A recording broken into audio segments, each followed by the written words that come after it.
substantial reforms to the judiciary, we cannot believe that this is a true process of democratization. And I hope this is something that you will keep in mind, that you will watch what is going on in Burma and be aware of the fact that that our judiciary at the moment is practically non-existent. And until we have a strong, independent, clean judiciary, we cannot say that Burma is truly on the road to democracy. I'm saying this because people have asked me when they can assume that Burma has reached the point when the process is irreversible. And I always say there's no such thing as an irreversible process, because we were practicing democracy when the army took over in 1962. So there is never a point where we can say this is irreversible. But there must come a point when everybody recognizes it, that to reverse the process will be far more painful than to continue along that. Thank you.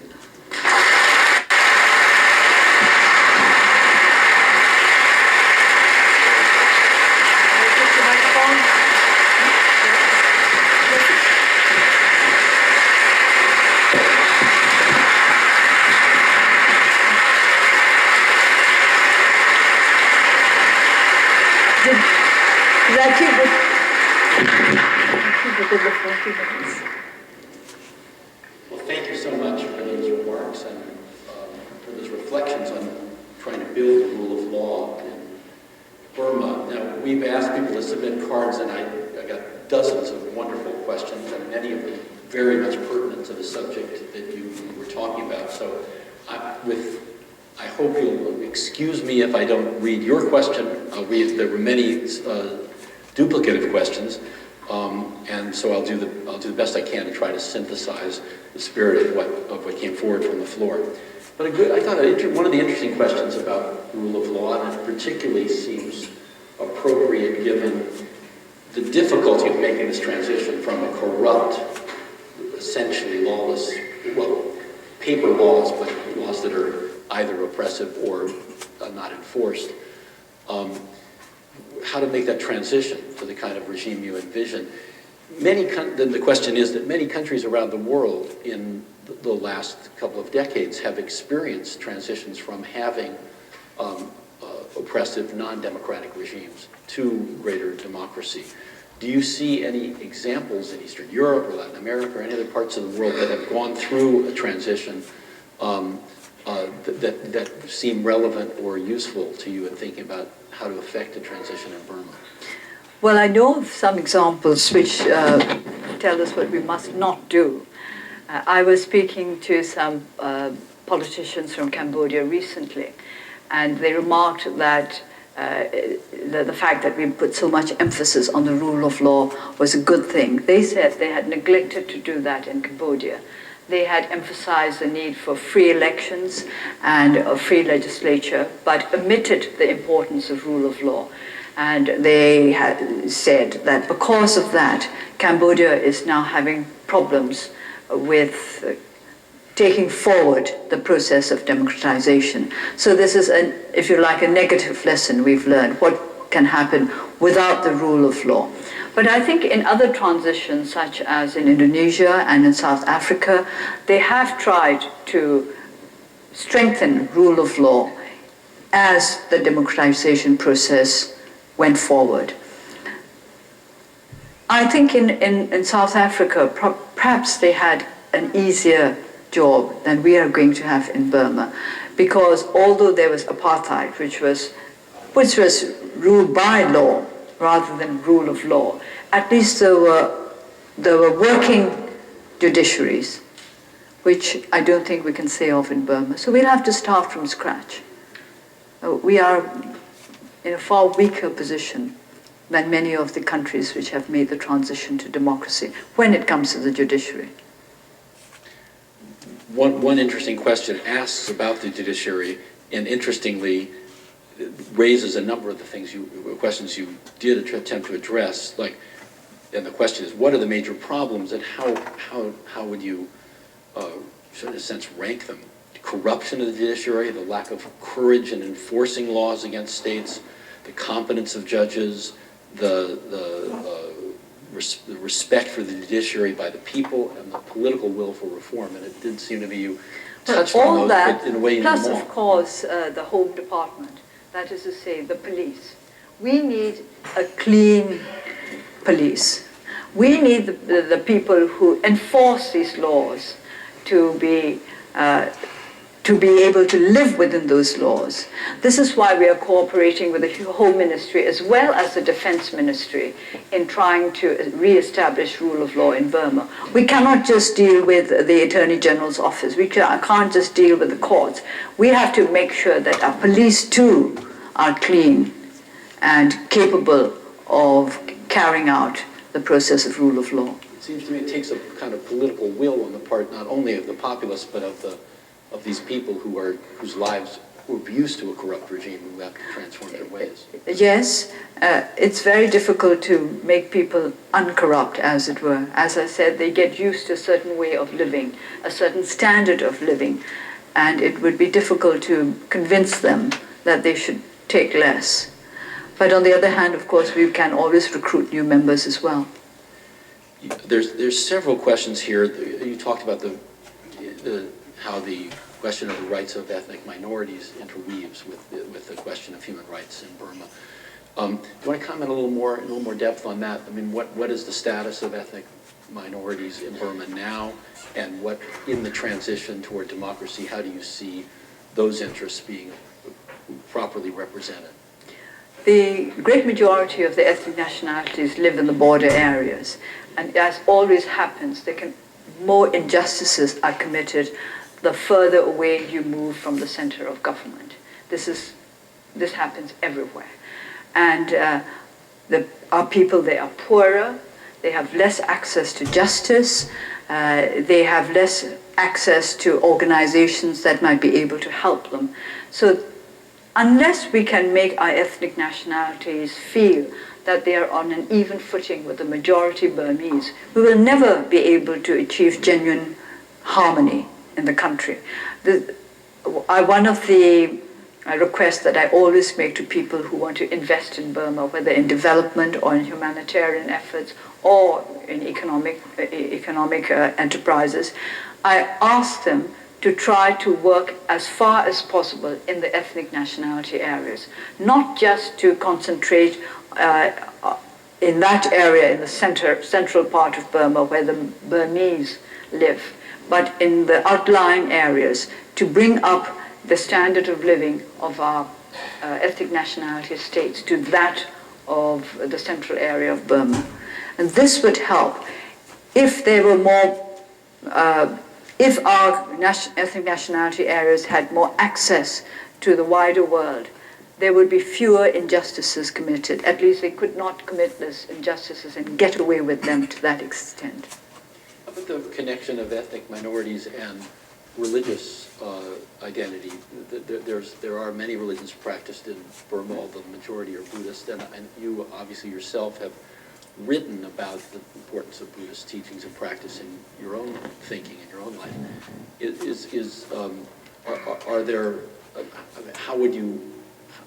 What role is there for better understanding across the religious boundaries? Is that a means to reducing the inter-ethnic conflicts? Some of our ethnic nationalities practice religions other than Buddhism. For example, in the Kachin state, the Baptist Church as well as the Roman Catholic Church are very strong, particularly the Baptist Church. And in the Chin state as well, Christianity is the dominant religion. And I have to say with great sadness that there have been violations against their right to worship freely, particularly in the Chin state. Our Chin friends have complained that pressure has been put on them to not to give up their religion, but to practice their religion less ostentatiously. The Chins used to, I thought it was a beautiful custom. They used to put up crucifixes on hilltops. I think this is beautiful because this is their religion, they worship it, and it's lovely to see them from a distance. But at one time, there was a campaign to get rid of all these crucifixes, a campaign conducted by Buddhists. And I'm very sorry that this happened.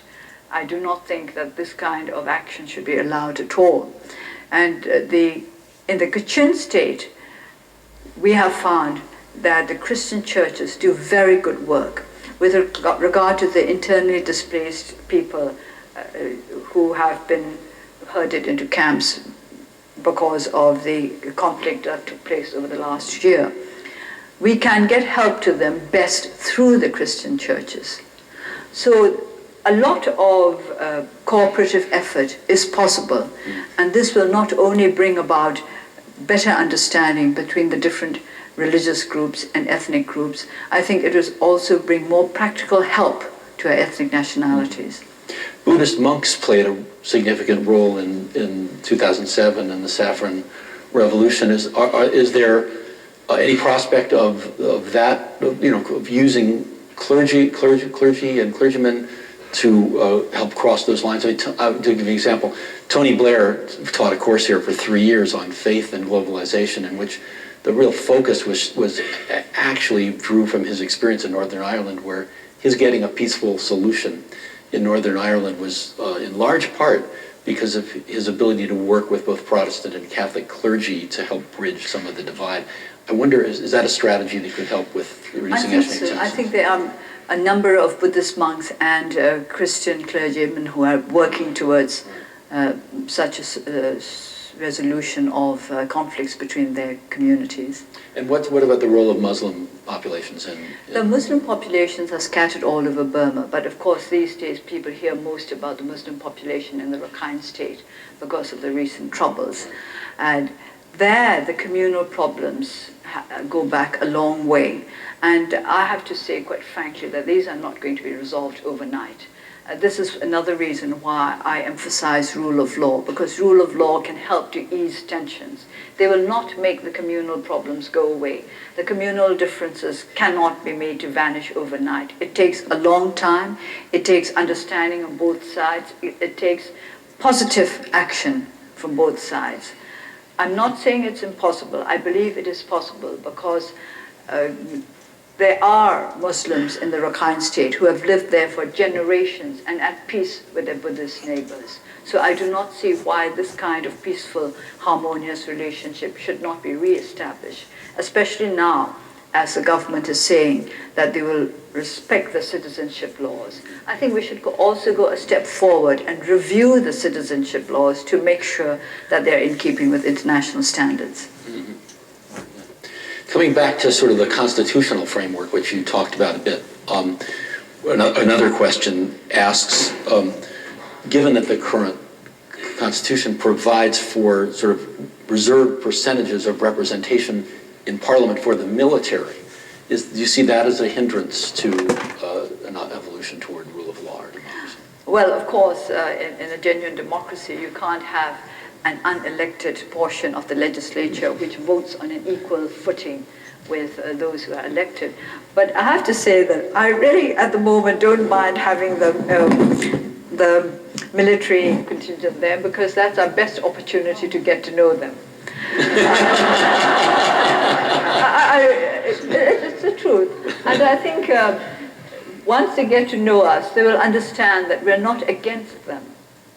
We want to work together with them to build up the kind of society that will be good for them as well as for us. I've never had so much dealings with military men in my life until I entered the legislature. I have a couple of questions that really go to the issue of universality versus local variation. So one question is about democratic institutions. I mean, do you see democratic principles as entirely universal, or is there room, or would it be appropriate to have significant local variation? And similar question with respect to human rights. Are human rights strictly universal, or do values and beliefs in different societies warrant a somewhat different framework for human rights? I believe in the Universal Declaration of Human Rights, and I believe human rights should be universal. But with regard to democracy, I think there will be local variations. There will be regional, national variations. That cannot be avoided. But that does not mean I accept the kind of definition of democracy which the military regime adopted. I think they called it disciplined democracy. I think that simply means that... It's disciplined democracy. Yes. And in fact, I am rather concerned that some people still think of the transition towards democracy as a transition towards disciplined democracy. That is to say, democracy as acceptable to the military. So one area in the realm of human rights in which there is actually quite a bit of variation across democracies is free speech, where in this country, for example, speech is protected even if it is blasphemous or criticizes another person's religion. But in many societies, that kind of speech, even though there's general freedom of expression, that kind of speech is not tolerated. How do you see that?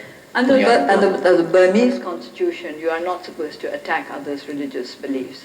And I have to say that I think attacking others' religious beliefs is not a necessary element in the Universal Declaration of Human Rights. You should be free to practice your own religion, but surely you should respect other people's religions as well, if those religions do not impinge on your own freedom. I would never insult another's religion. I would never say anything disrespectful of religions that are not my own, because I think that in many ways that's an abuse of my right to freedom of speech. You should not use your own freedoms to hurt others, or to restrict others' freedoms, or to offend others. If you do not like what somebody else is doing, because it in some way infringes on your own way of life, then you can talk it over. Why can't we have reasonable dialogue with regard to our differences? Why do we need to insult others because they do not believe in the way in which we believe? One more aspect of rule of law has to do with with what can the external world do to help the advance of rule of law in Burma. And there are actually three different questions, but all pretty much the same, all pointing in the same direction. What can the international community do to promote the development of democracy and rule of law? What can the United Nations do? And what can U.S. foreign policy do? So you're people thinking along similar lines.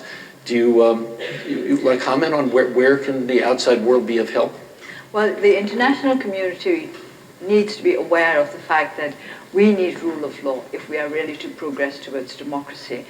I don't want them to ignore the needs of our judiciary. I think there's too much concentration now on the economic side of changes in my country and on the political side, but it seems mainly on the economic side. And we have to be a little careful of that. As I said this morning, development is no substitute for democracy, and economic development is certainly no substitute for a weak judiciary. So awareness is the first way in which the international community can help us. With regard to the United Nations and the United States, they could help us in practical ways with the training of lawyers, with the training of judges, I want to set up internships to help our Committee for the Rule of Law and Tranquility.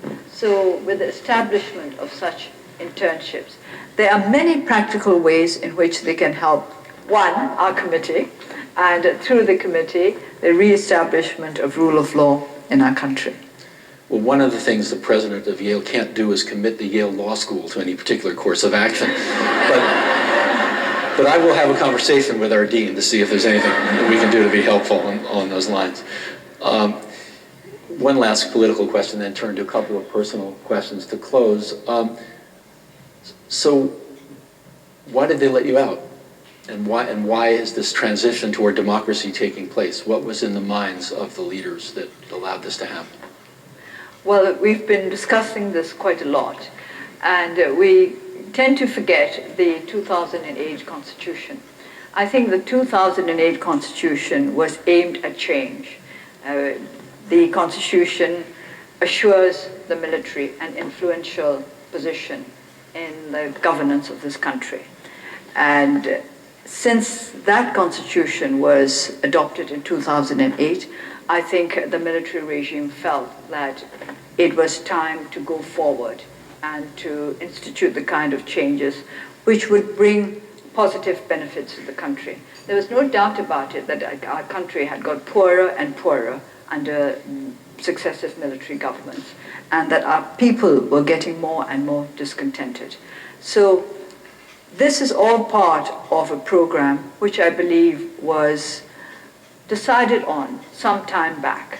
And 2010, when the elections were held to turn the military government into a civilian one, that is to say, the military members of the government retired from the military and contested the elections as civilians and became the members of this new civilian government.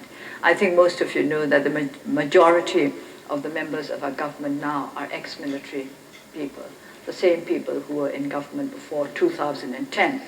But among them are those who wish to bring about genuine reform because they know that the country cannot go on in this way from economic crisis to economic crisis, from social crisis to social crisis. And also, I think reform tends to take on its own momentum. And this is what we have to take advantage of. For whatever reason reforms may have been started, we have to make sure that they are continued in the right way and that we all help to keep it on the right path. So, no fewer than 8 or 10 students, I think, asked a version of the following question that's more personal. What kept you going through those years of house arrest, and what kept you focused? What would you? One form of the question was, what advice would you give yourself now if you could turn the clock back to 1988 about how to endure that hardship? Or another version of the question is, what advice would you give to others who are facing a similar burden? Well, what advice I would give myself if I could turn the clock back is that I would have listened much more, I would have been a better pupil of my music teacher. Because really, I really regretted the hours I wasted and when I should have been practicing my scales and exercises, because I thought if I had really studied music very, very well, it would have been a great solace to me throughout the years of house arrest. There were other things I could do. I enjoy reading, I had books, I listened to the radio, but I would very much like to have been able to play the piano really well throughout those years. Inner resources, that is what is important. What you need are inner resources to keep you going under all circumstances. And these inner resources you acquire throughout your life. Not just during the years you are in school, but throughout your life. And I would say to young people, try to strengthen yourself internally. Don't depend too much on external factors. You must be able to live with yourself. I never found it difficult to be alone. There were so many things I could do. Well, if there was nothing else, I could always think. And you have to learn to do that.